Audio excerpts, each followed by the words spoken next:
आपने जिन सियासतदानों के नाम FIA में दिए, तो क्या उनका कुछ नहीं बना? तो क्या ये कंप्रोमाइज हुआ था? हर सियासतदान को रिलीफ मिला है। कौन जेल में? सारे बाहर हैं। बाद में आप इलेक्शन कॉन्टेस्ट करेंगे? हाँ, अगर मुझे सपोर्ट मिल गई आवाम की तो मैं लड़ूंगा इंशाल्लाह। आपके घराने को आवाम सपोर्ट पहले नहीं करती? कहने का मतलब ये कि क्योंकि घराने के अंदर भी और कैंडिडेट्स होते हैं। का इम्कान था आप पीपल्स पार्टी में जा रहे हैं और आप पीपल्स पार्टी को ज्वाइन करने के लिए जा रहे हैं, और अपकमिंग टाइम के अंदर आप जो है वो पीपल्स पार्टी से... बिल्कुल गलत बात है। ना कभी मैंने पीपल्स पार्टी से डायरेक्टली रब्ता किया इस बारे में, ना कुछ ऐसा हुआ है। हाँ, ये ज़रूर है, हर पार्टी से ऑफर आती है, मैंने भी ज्वाइन नहीं की, तो कोई तो वजह होगी ना। फ्यूचर में समझते हैं कि शहर के जितने बुरे हालात हैं, सड़कें नहीं हैं, हर लिहाज से आपको वो शहर तो नज़र आ रहा होगा, तो ये हालात बदल पाएंगे? लोग किस तरफ जाएं? लोगों को सबसे पहले तो ये करना पड़ेगा कि खुद एक्टिव होना है, हिसाब लें। अगर उनके घर के बाहर रोड अनाउंस हुआ है और सही नहीं बना, एहतजाज करें, खुद भी जाए एंटी करप्शन में, खुद भी जाए FIA में। अस्सलाम वालेकुम नाजरीन, आपका मेज़बान जाहिद गाजी और आप देख रहे हैं अवाम डिजिटल।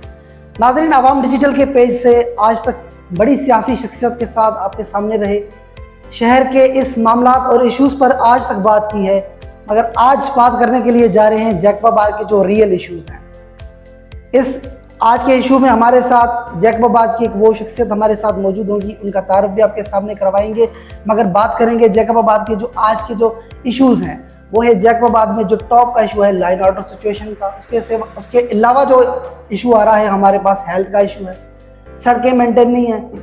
इलेक्शन के बाद सियासी लोगों ने जो वोट भी लिया, मगर इस शहर में अभी तक अपोजिशन नहीं है। अपोजिशन की ना होने की सबसे बड़ी वजह क्या है? इस वक्त हमारे साथ इस प्रोग्राम में मुझे ज्वाइन कर रहे हैं पाकिस्तान तहरीक इंसाफ के रहनुमा हैं सरदार मौला बख्श सुमरो साहब। अस्सलाम वालेकुम सर। वालेकुम अस्सलाम। कैसे मिजाज हैं आपके? अल्लाह का शुक्र खैरियत से? ठीक ठाक। ये बताइएगा कि सबसे पहले तो हमें बहुत अफसोस है कि आपके जो दादा थे उनका इंतकाल हुआ। वो बड़े एक पॉलिटिकली शख्सियत थे।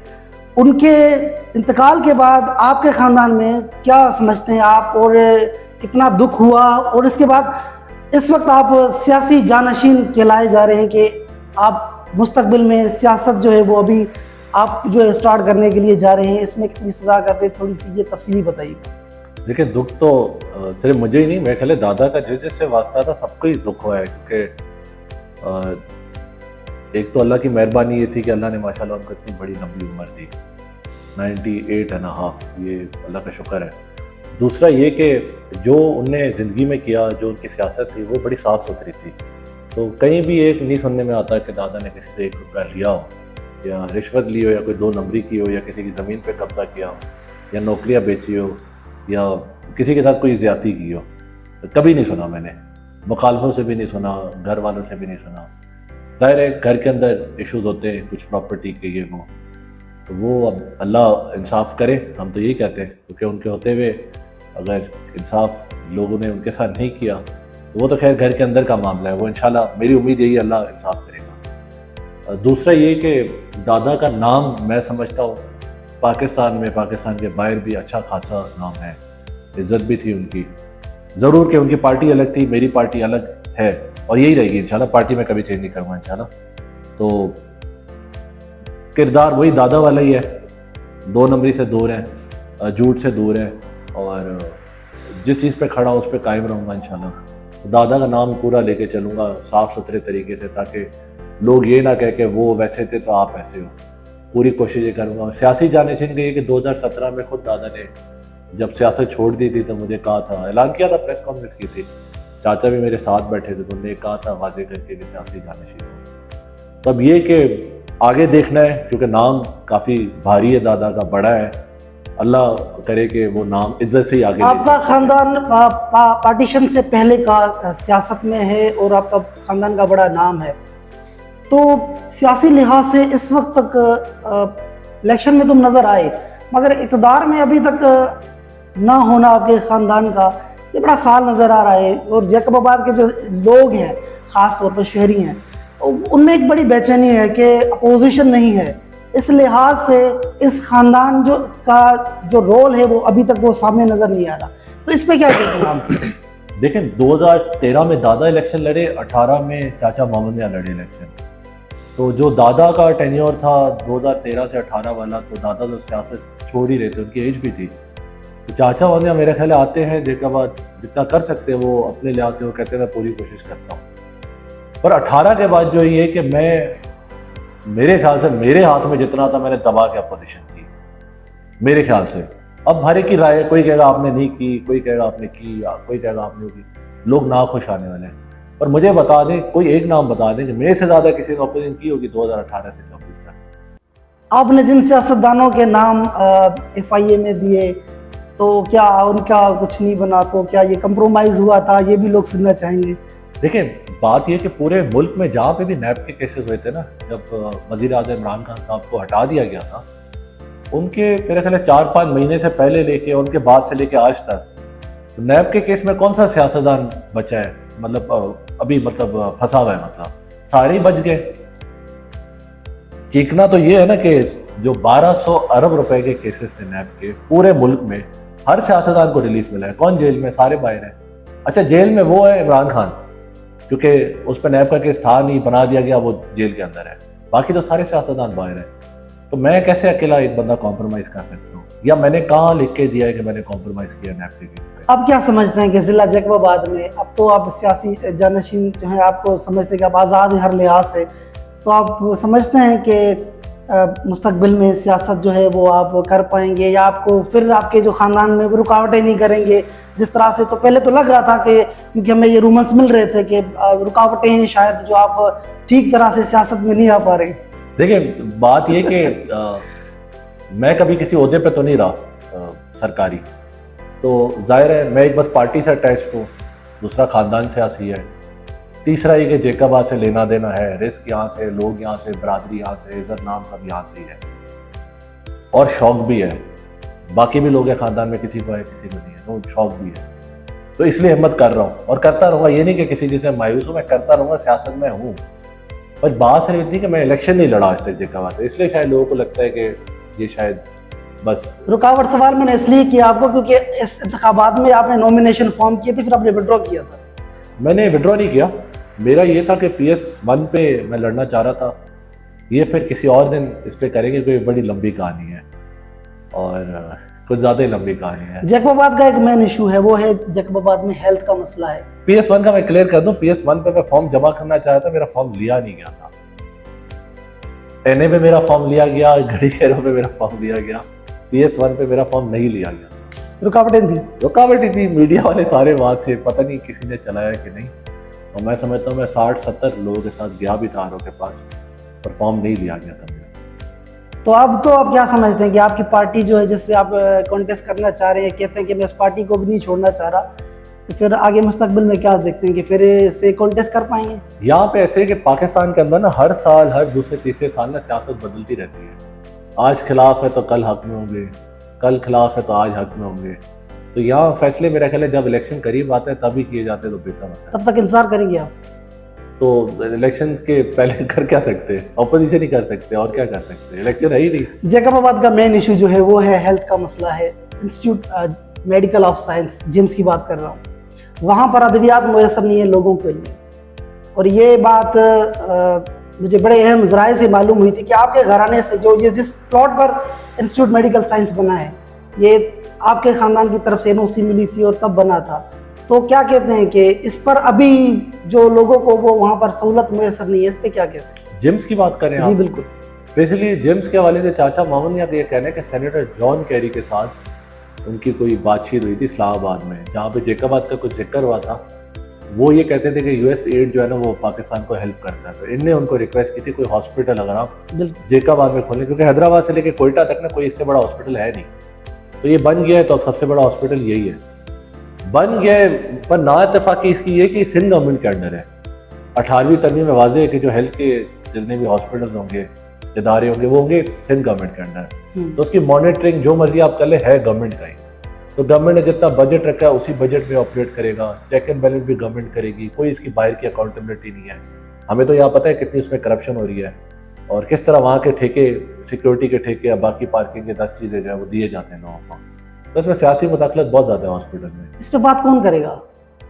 इस पे अब देखें, यहाँ असेंबली में यहाँ से कोई बंदा पहुंचे तो खुल के करें। मेरे ख्याल है बीच में शायद शेरमान मगरी साहब ने हिम्मत की थी, पर बात ये कि उन्होंने बात की, अब अल्लाह करे वो करा भी सकें कुछ।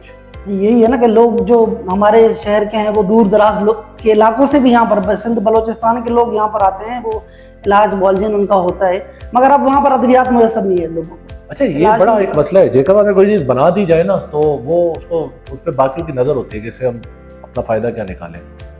तो मैं बड़ा अफसोस की बात है, मतलब दुख भी होता है कहने से कि यहाँ जितने सियासतदान हैं वो ये सोचते हैं कि हॉस्पिटल से हम निकाल क्या सकते हैं, यानी कि हॉस्पिटल तबाह है, अपने इंटरेस्ट में हम इदारों का दीवारा निकाल दें। मतलब वो फिर इलेक्शन लड़ते क्यों हैं जब अस्पताल भी नहीं संभाल सकते, रोड भी नहीं बना सकते, लोगों के मसले भी नहीं हल कर सकते, स्कूल भी नहीं सही कर सकते, ये लोअर क्लास को मिडिल क्लास में नहीं ला सकते, पढ़ा लिखा नहीं सकते यहाँ के बच्चों को, फिर ये सियासत करते किस लिए हैं?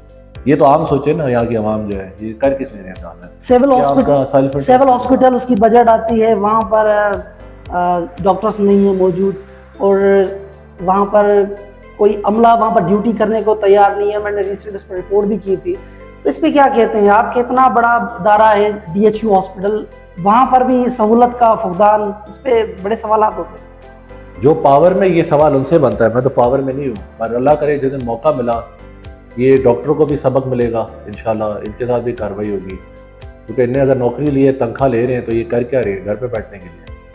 हॉस्पिटल तो होता है इसलिए कि लोगों का इलाज हो, और मैं हैरान हूँ कि लोग यहाँ इतने आदी हो गए कि करप्शन होती है तो होने दो, हॉस्पिटल नहीं चलता तो ठीक है प्राइवेट में चले जाएंगे, स्कूल में एडमिशन नहीं मिलता तो ठीक है प्राइवेट में चले जाएंगे, यानी कि लोग अपने वो इख्तियारात भूल गए हैं। DHO तक भी सिफारिश पे लगते हैं, MS तक सिफारिश पे लगते हैं, तो क्या समझते हैं आपके वो काम कर पाएंगे? मेरा ख्याल है जो लगाए जाते हैं ना यहाँ पे ऑफिसर्स, उनका मंथली हफ्ताना तय किया जाता है कि यहाँ सियासतदानों की तरफ से कि आपने मंथली हमें इतना देना है, हफ्ता आपने इतना देना है, तो वो लगते, वो खाते भी हैं, खिलाते भी हैं, खुद भी खाते पीते हैं, इदारा क्यों नहीं चल रहा? ये तो हो ही नहीं सकता कि एक हॉस्पिटल का हेड लगा हुआ है और वो अकेला खा रहा हो। इतने बड़े इंकशाफात आपको भी पता है, मगर ये मीडिया पर नहीं आते हैं, ना ही कोई सियासी बंदा इनको पब्लिक करता है, लोगों तक पहुंचाने की कोशिश करता है। मसला ये कि मैंने इस पर स्टडी किया था, रिसर्च की थी कि कर क्या रहे हैं, मैंने नैब को चीज़ें दी, FI को दी, और मसला ये कि मुल्क के ऊपर के इदारे ही ऐसे कि जिनको परवाही नहीं है चीज़ों की। मतलब मैं ज़ाती तौर पे क्या कर सकता हूँ, या आम बंदा ज़ाती तौर पे क्या कर सकता है?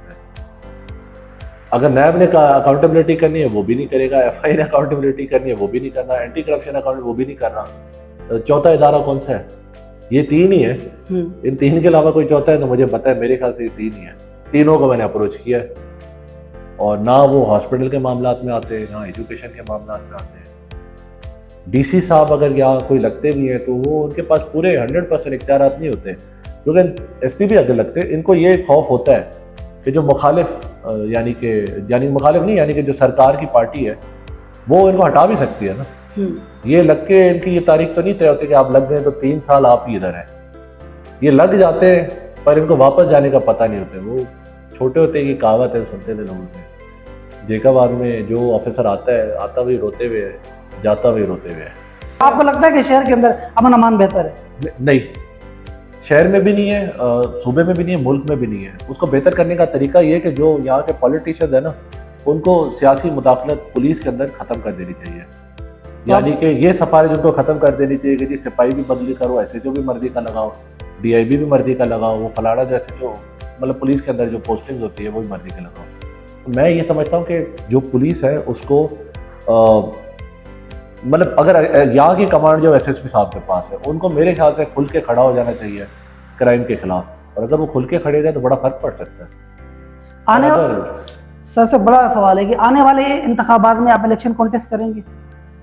हाँ, अगर मुझे सपोर्ट मिल गई आवाम की तो मैं लड़ूंगा इंशाल्लाह, अगर नहीं मिली आवाम की सपोर्ट तो मैं क्यों लड़ूं? फिर जाहिर है जिसको आवाम की सपोर्ट होगी उसको सपोर्ट करेंगे। मैंने आपसे शुरू में यही सवाल पूछा था कि आपका जो घराना है वो बड़ा सियासी घराना है, पार्टीशन से पहले का है, तो अब तक जितनी गलतियां हुई हैं तो उन सबको माइनस करके आप अभी समझते हैं कि आप खुद जो इलेक्शन में वो संजीदगी अख्तियार करेंगे या आपका घराना अख्तियार करेगा और इलेक्शन के लिए बिल्कुल? मैंने ये कहा ना कि जैसे अगर मुझे आवाम की सपोर्ट मिल गई तो फिर तो मैं इंशाल्लाह लड़ूंगा 100%। बाकियों के मैं किसी के प्रेशर में नहीं आने वाला। आपके घराने को आवाम सपोर्ट पहले नहीं करती है? कहने का मतलब ये कि क्योंकि घराने के अंदर भी और कैंडिडेट्स होते हैं, बाहर भी और कैंडिडेट्स होते हैं, और जेकाबाद में मसला ये होता है कि सिर्फ आप अकेले नहीं लड़ सकते ना इलेक्शन, पूरा पैनल बनता है। ऊपर एक MNA होता है, नीचे 3 MP होते हैं, तो वो पूरा पैनल बनता है, तो तब जाके आप लड़ सकते हो इलेक्शन। अगर आप अकेले ही खड़े हो जाओ और अकेले ही लड़ो, तो मैं समझता हूँ कि उसमें फिर काफ़ी और भी फैक्टर्स होते हैं जो आपने कंसिडर करने होते हैं। तो अगर अवाम आपके साथ खड़ी हो जाए तो मैं तो लड़ने के लिए तैयार नहीं, पर मसला ये कि यहाँ पे अवाम बहुत ज़्यादा मायूस भी है। जैसे मैंने कहा ना कि मैंने तो अपनी ज़ाती तौर पे हिम्मत की कि करप्शन का यहाँ खात्मा किया जाए, जो करप्ट लोग हैं उनको सज़ा मिले, नहीं मिली, क्या करें। नैब में गया, FI में गया, जो ऑफिसर्स भी लगे हुए आगे पीछे वो सारे पैसे खाने वाले लोग हैं। तो मुल्क में जब इस्लामाबाद में इंसाफ नहीं है तो इधर कैसे इंसाफ होगा। एक और अहम सवाल है और हाँ, एक और चीज़, लोगों में जो शऊर है ना, वो मैं समझता हूँ पहले से ज़्यादा आ गया अल्हम्दुलिल्लाह, पर लोगों को थोड़ी सी हिम्मत और ज़्यादा करनी पड़ेगी, यानी कि उनको इलेक्शन वाले दिन बाकी निकलना पड़ेगा। और यहाँ एक और चीज़ बड़ी मैटर करती है, पैसा। यहाँ की सियासत है पैसे के साथ, यानी कि अगर आप सियासत में उतरते हो ना, तो आपके साथ कुछ लोग ऐसे भी लग जाते हैं कि, एग्जांपल दे देता हूँ शायद आप समझ जाएं। 2-3 दिन पहले बंदा एक आया मेरे पास, तो वो मुझे कहता है कि जी वो पंखा है उसकी, वो मस्जिद है उधर ना, पंखा की ज़रूरत है। तो मैंने कहा यार वो मस्जिद का जो इमाम है जिसने जिम्मेदारी ली वो लगाए ना पंखा। कह रहे नहीं से वो नहीं लगाएगा, आपसे लेने आए। तो मैंने कहा ये भी मेरी जिम्मेदारी है, हालांकि मैं ना पावर में हूँ ना मैं इलेक्टेड नुमाइंदा हूँ, पर एक दूर से बंदा है, वो कहता है उसका भी पंखा आप पे लगाना है। गड़ी शहरों से एक बंदा है, कहता है मेरे घर के बाहर रोड नहीं है, तो वो आप बनवाए तो वोट आपको, अच्छा रोड में पहले बनवा दूँ, वोट वो बाद में देगा।